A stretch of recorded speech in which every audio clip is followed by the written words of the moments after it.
Non-filtered. That's right. This is a roll your own. Are we rolling? Huh? I guess we are.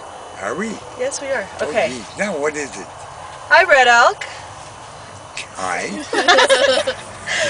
Red Elk, on July 7, 2010, we're going to have a soul party of 1,000 people joining online, and this is the introduction. And we thought you could share a little bit of your thoughts about 2012 and what do you think it means. And It does not mean the end of the world. It does not mean the end of civilization as we know it. It means the beginning of the two most probables coming to a head all the other probable possibilities that could happen to change the events ahead, have pared down to just two, period. And the Maya and the Aztecs, I actually went back and did a time travel.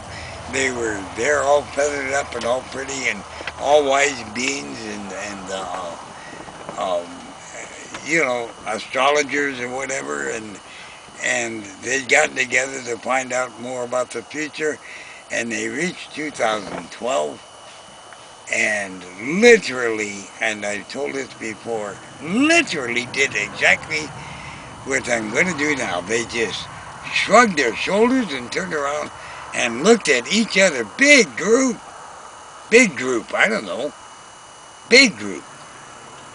Not a lot more than 20, a lot more than 50, even more than 100. And they were talking in the, we don't know. We don't know. Are we going to make a decision for the Great Spirit and learn love? Or are we going to just keep on continuing the way we have been to get to this point and just be self? And that all the probabilities are being pared away today, the possibilities, and it's getting worse and worse and worse, and the Creator is showing us we are not getting it. So He's creating tsunamis, earthquakes, tornadoes, hurricanes, oh gosh, everything. Worse and worse, starvation. They didn't listen when the children of Africa were starving to death. I'm still starving to death. He's sacrificing as many, 10,000 people dying here and 400 dying there. He's sacrificing those people so that to save the mass world of people. And we all got to die some way, and there is no death, just to change of body. So don't worry, they're out of it. As miserable as it might have been to get out of it. But they aren't dead, period. They are not dead. Very, very much alive. And we will see each other. But nevertheless, they did not know which way we would go, period. So, that was it. That was the end of the book. That's all they could see. They could see no more. They were not showing if we turned left or turned right. But when the sun turns red, or the skies rather turn red day and night, according to scriptural prophecy, Indian prophecy is orange day and night. And think about it. That red day and night would be day, and night would be orange from the reflection of the sun off the moon. So they're both right in their own way.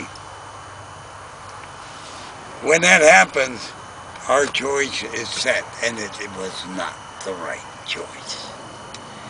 And look out, Armageddon, here we come. So that's what that's all about.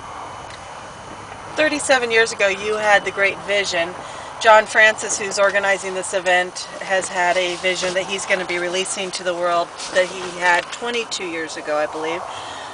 Your visions are very similar, and yet there's a lot of people, the news especially, is trying to scare us of doom and gloom. Even in your visions, there's doom and gloom, but But there's a reason for the doom and gloom. Okay. To get us on our knees, eh? Maybe. And yeah, Dad's always got a reason. The worst of things always have a reason. And in the end result of everything, it's always a good reason. But you never know what it is until after it is. So, So you believe that if we're all praying at the same time and we start now, we continue to do these practice test runs or nope, keep praying? I do not, because I know people, and prayer has got to be more than words. It's got to be heart. And you can get 1,000, you can get 12 billion. I don't care. And if they just feel like, well, I'll join the group and toss up a little prayer to this dude, or whatever it is, great cosmos, or God of no God, or the atheists who have a God. But I'll join the group because it's a good thing and our earth is in trouble. But it's not heart meant. It's white noise to God, and it's negated. It's gone. It's worthless. Go out and play golf. Get drunk. I don't give a dang. But don't join this group. It's got to be like-minded people, and that mind must be heart mind. Like-hearted people. People who really care. Really have compassion. Compassion for their own people in their house. That so-called dirty, rotten scoundrel across the street that wants your piece of property or whatnot. You gotta love above hate. You got to. Otherwise, go get drunk. Go out and party. Yeah, you ain't any use to anybody. And unfortunately, that's the way things seem to be going. Heart prayer, heart prayer, heart prayer. Not talk, talk, talk. Talk is cheap. And you get what you pay for. Eh? Absolutely. Okay. Well, I think that you've completely explained it, and this is a great introduction to everybody, and now everybody knows what their role is. A paradigm shift will only happen if we put our consciousness, our energy into it, and our true faith and belief. Well, this gentleman that I'm aligning with, he and I have a little difference of opinion. Nothing wrong. No anger over it, nothing. I mean, I think what he's got in mind is excellent. But he puts it off for a future date. He's slowly working, trying to get groups together more and more and more, which is great. I say do it now. Get your mother who really has a great heart. Get your friend who really has a great heart. Your kind of heart. Just two. Only two. And then really put that heart into it. Why wait? Start right now with two. Just two. And in that we disagree. But 2 makes 4, 4 makes 8, and on and on and on. And that's what he's working on. But we can change everything. We can change it in an instant. Literally in an instant. If we're darn right serious about loving everybody and saying, Dad, those are my brothers, those are my sisters, I don't care about color, I don't care about religions, I don't care about culture, I care that they and I were all born of the same mind womb.